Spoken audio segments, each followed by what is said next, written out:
So you're thinking about making a move to Encino, California, or maybe you already made the decision to move to Encino and you just want to know a little bit more information about what it's like to live here. Well, the good news is I actually lived in Encino recently for the past 6 years. So I can tell you why I made the decision to move to Encino and give you my top 5 pros and top 5 cons of what it's like to truly live here.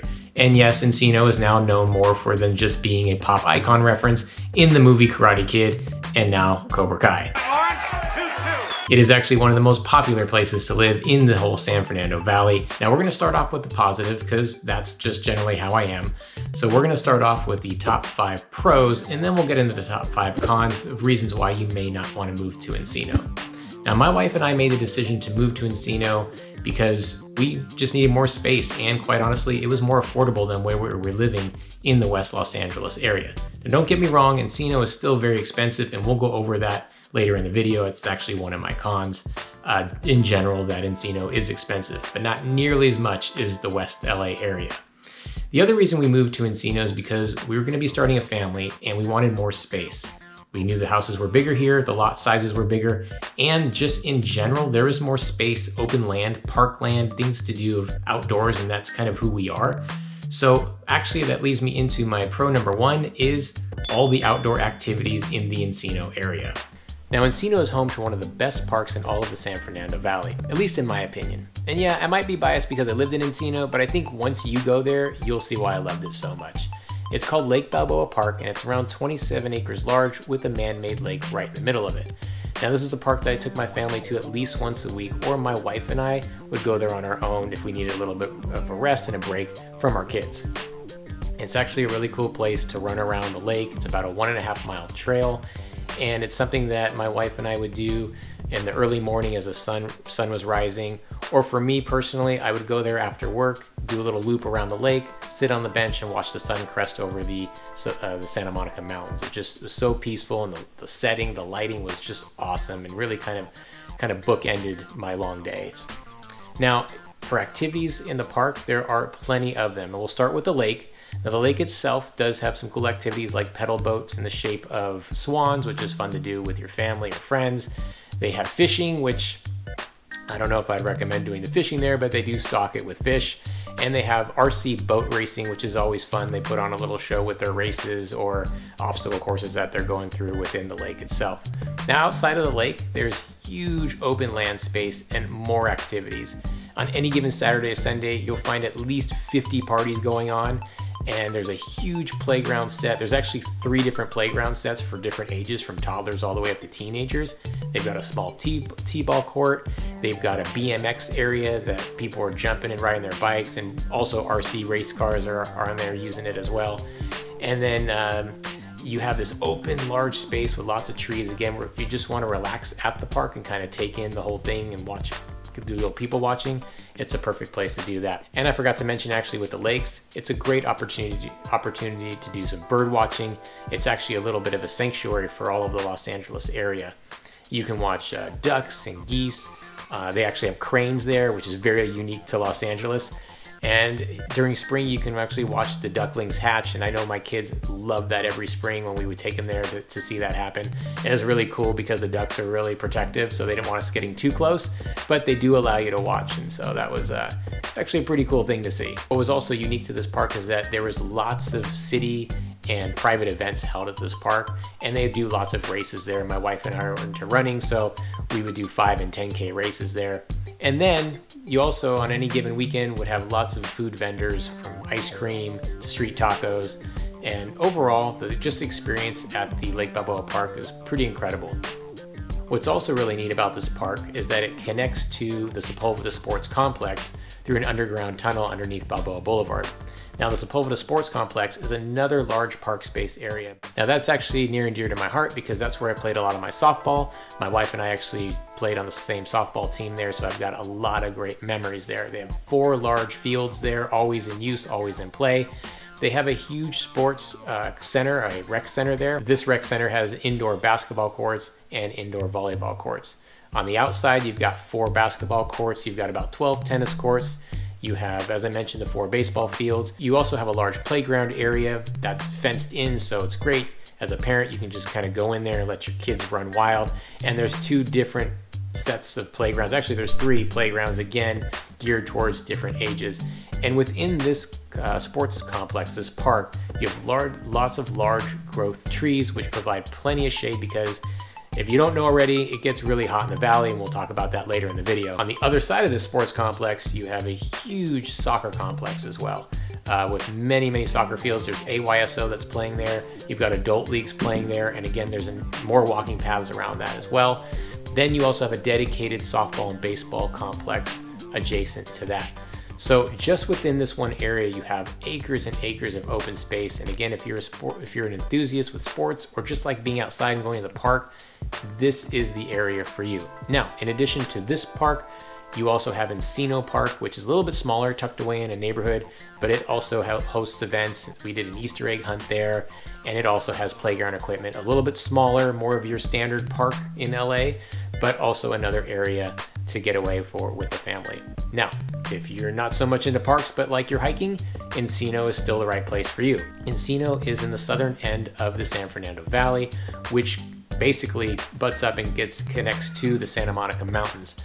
There are many trails in the Santa Monica Mountains on the back end, which we call the valley area, and it'll lead you all the way into the coast along the beach, which is really neat if you actually do the full backbone trail in the Santa Monica Mountains. But if you're not quite ready for something that vigorous, you can certainly stay on the valley side in Encino. There's some really cool hiking trails with great valley views, especially off of Mulholland Boulevard. 2 of my favorite trails in Encino are the Canyon Back Trail off of Mulholland Boulevard and the Reardon Trail, which is closer to Sepulveda Boulevard. Now, these trails are easy to access. Some of them are through residential neighborhoods. But once you get through the trails, the views are incredible of the valley, especially on a clear day. It is amazing. You just get the whole valley and canyon views. Now, because also Encino is adjacent to Tarzana and Sherman Oaks, you also have really easy access to trails in those neighborhoods in the hills as well. So lots of hiking to choose from, pretty easy trails, nothing too rigorous. Then you also are just minutes away from Topanga State Park, which in itself has its own trail system that leads you all the way down to the ocean over there. So lots of hiking opportunities right in your neighborhood, which is very unique to the Los Angeles area. Now, the families out there watching this that are into baseball, you have the Encino Little League. Now, my son was part of this. I love baseball. My son loves baseball. And if you love baseball, then Encino Little League is definitely up your alley. It's got about 10 different fields on there, and they range from T-ball all the way up to youth 14-year-old fast pitch. And it's an incredible complex with a cool snack bar in the middle of the whole thing. It was really a fun way to spend our afternoons in the spring and fall. And yes, they do have baseball in the fall because of the weather here. And we just loved it here. We would play the games. My son loved playing, and then we'd sit back, have some pizza or have a burger and watch another game. And the community really rallies behind the baseball league here. So if you're into sports and baseball, check out Encino Little League. So as you can see, there are lots of outdoor activities, from just hanging out at the park to going hiking to different sports. Golf, baseball, you name it, we've got it right here in Encino. And I'm Dave Fine with the Real Estate Dads right here in Los Angeles. Welcome to the channel, or welcome back to the channel if you've been here before. We do tons of videos of what it's like to live, work, and play right here in Los Angeles, so make sure you subscribe, tap the bell to get notified every time we drop a new video. Hit the like button so this video gets out to as many people as possible who are thinking about making the move. And we are getting a lot of people reaching out, thinking about relocating from out of the area, from within the city, and we absolutely love it. So if you're thinking about making the move to Los Angeles, reach out. Phone call, text, email, however which way you want. We've got your back when you're moving to LA. All right, pro number 2. We've got location. Now, one of the main reasons why we moved to Encino as well is because it's so centrally located. When you look on a map, we're right by the 405 freeway and 101 freeway interchange, making it super easy to get throughout the valley as well as different parts of Los Angeles. Now, this is probably one of the reasons why there's so many businesses around this area and so many job opportunities, is because it's really central to everything. It's also sandwiched between Tarzana and Sherman Oaks, which are 2 areas with great shopping along Ventura Boulevard. And it just makes it so much easier to get around, because if I want to go into West LA, I just go into the 405 freeway, head south, and I can hit up UCLA, Westwood, Brentwood, then get into Santa Monica or Mar Vista or Culver City, or down into the beach cities like Hermosa and Manhattan Beach. If I want to go north into Santa Clarita, again, I'm hopping up onto the 405 freeway and heading north. My east-west, if I want to get into Topanga Canyon or head up to Malibu, I can go west and then shoot through the canyons over to PCH. And if I want to go east into Hollywood or downtown, I'm jumping on the 101 going east. So as you can see, you can pretty much get anywhere from the Encino location. What's also cool is that there's other avenues besides the freeways that branch into the West LA area if you go through the canyons, or into Hollywood if you hit down through Sherman Oaks into those canyons over there.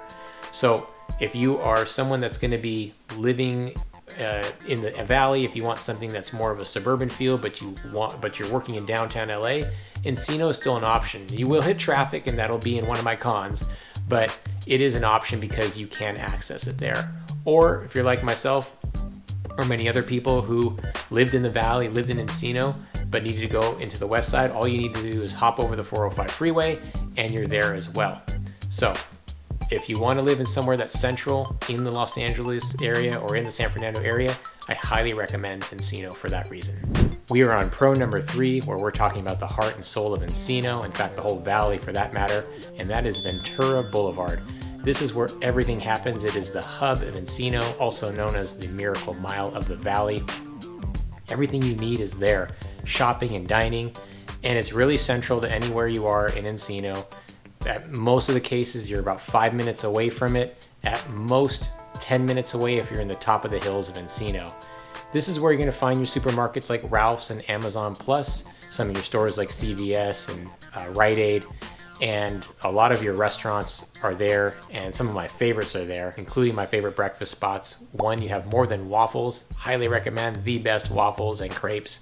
And you also have the Nook. If you're gonna go, make sure you get there on the earlier side because usually there's a long wait. You also have some of my favorites like The Stand, Green Cottage, Okamura's for sushi, Maria's Italian Kitchen. Another one of my favorite spots to eat is the Oaks at Lakeside, which actually opens up to a really cool lake where you can see the geese and the ducks swimming.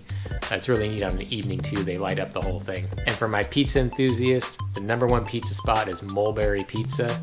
You can't get anything better than that in the Encino area, and maybe not better than that in the whole valley. So Mulberry Pizza, check it out. You name it, they have it. It's all there. And then if you want a little dessert spot, they've got Crumble Cookie, which opened up recently. And if cookies aren't your thing, well, you can get some really nice pastries over at Sweet Lady Jane's.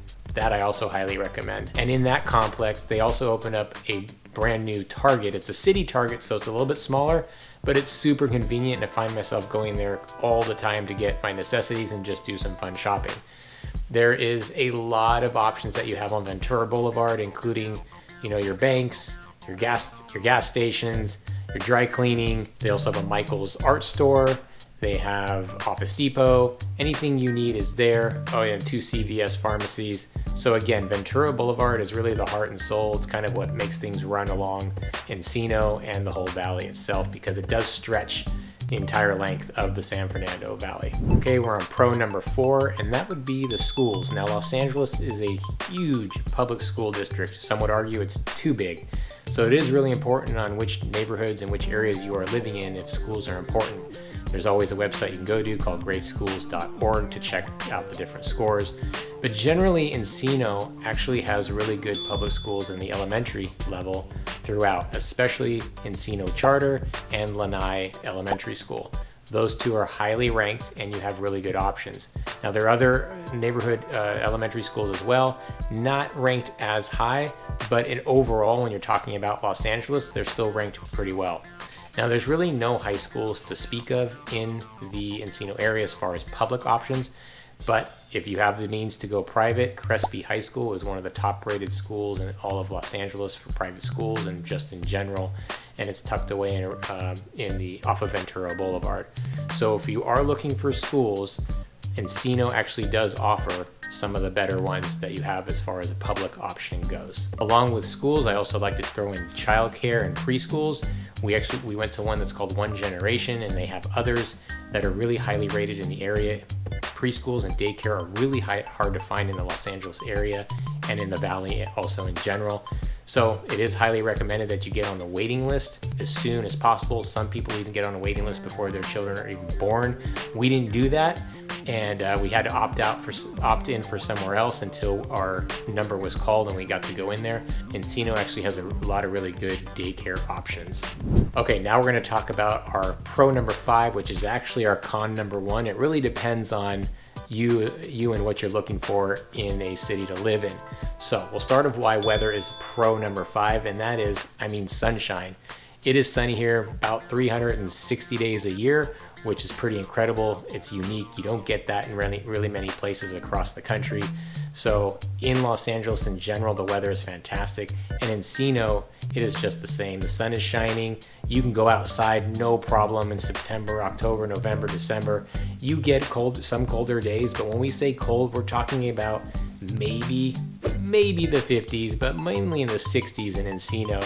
Otherwise, you're pretty much on average around 70s throughout the entire year, except for a few months, and I will get into that in a second. The reason why it is awesome to have the sunny weather is because it really allows you to do anything you want outdoors.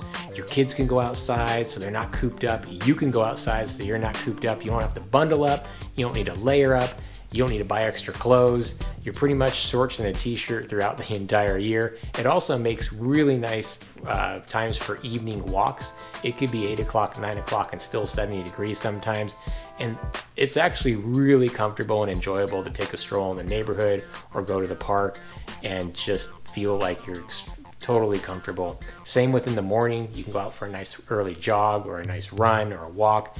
And again, the weather is generally comfortable. So the weather is cool because it really allows a lot of outdoor activities. Now, the reason why it is con number 1, specifically in Encino and the San Fernando Valley, is because it gets super hot here for a few months out of the year.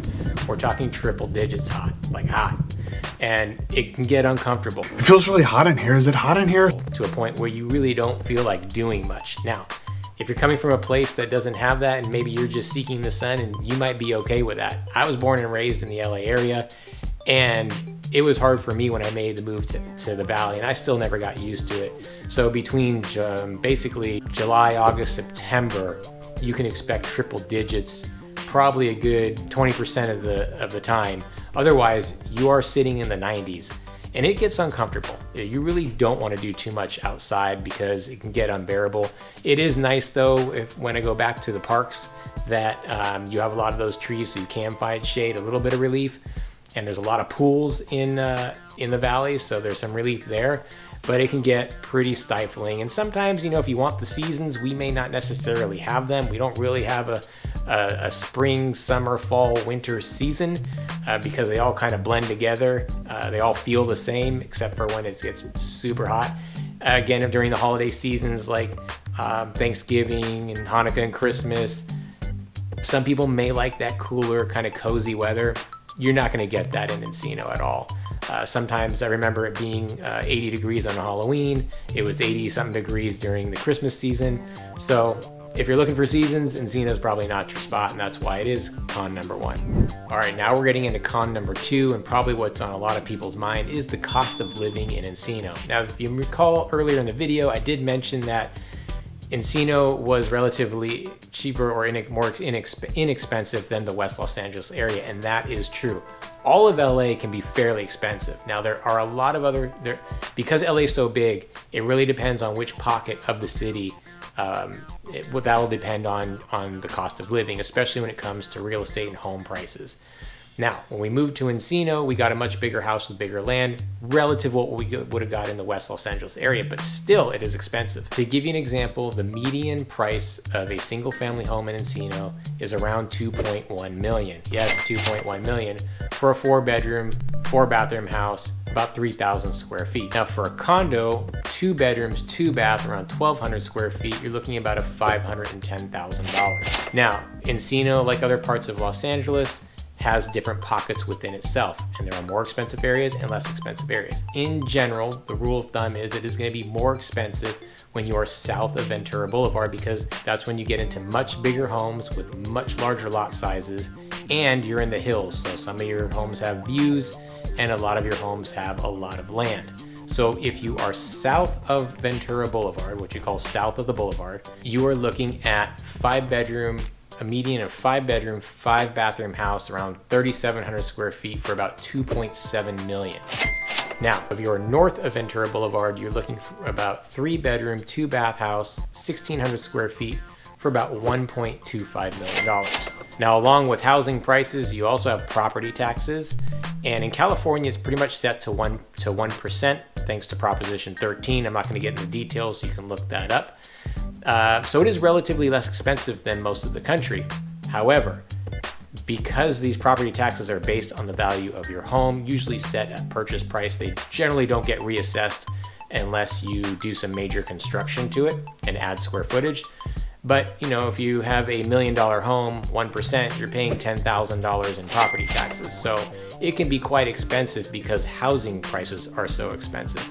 Now, I will say the 1% is a general rule. For the most part in Encino and many parts of the LA area, you're paying about 1.25% of your home's value. That additional percentage is based on the different propositions and bills that are passed throughout the years by local municipalities that pay for different services that help schools, the homeless problem in the city, building roads. They always add these ad valorem taxes that add to your property taxes. So in Encino, you can figure about 1.2% of your property value. So as you can see, when you hear these prices, they are expensive. Again, not nearly as much as West LA. So cost of living is high here when it comes to real estate. Now let's talk about some of the other cost of living factors like utilities. Because I mentioned these hot summer months, your utility bills can tend to be higher because you're running that AC constantly, basically from the end of spring all the way through the end of fall. To give you an idea, for my house was a 4-bedroom home, around 1,500 square feet, so not all that big, family of 4.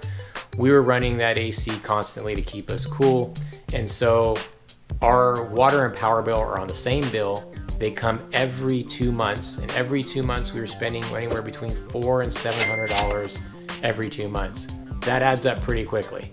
Now the gas bill comes every month, and you're running between $25 and $100 a month depending on the time of the year. So if you're close, it's deeper into fall and the winter, you're going to run your heater a little bit more. Most of the furnaces here run on gas, so that's why your gas bill is going to be a little bit higher there. Okay, another aspect to the cost of living is gas prices.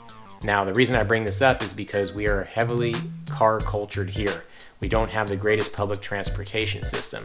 Now, I will say in Encino, we do have the Orange Line that runs through the entire neighborhood.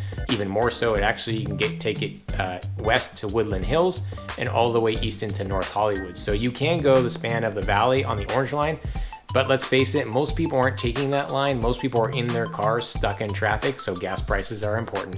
Right now, we're in the low $5 range.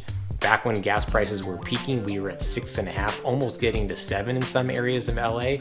In Encino, you're in the low 5s.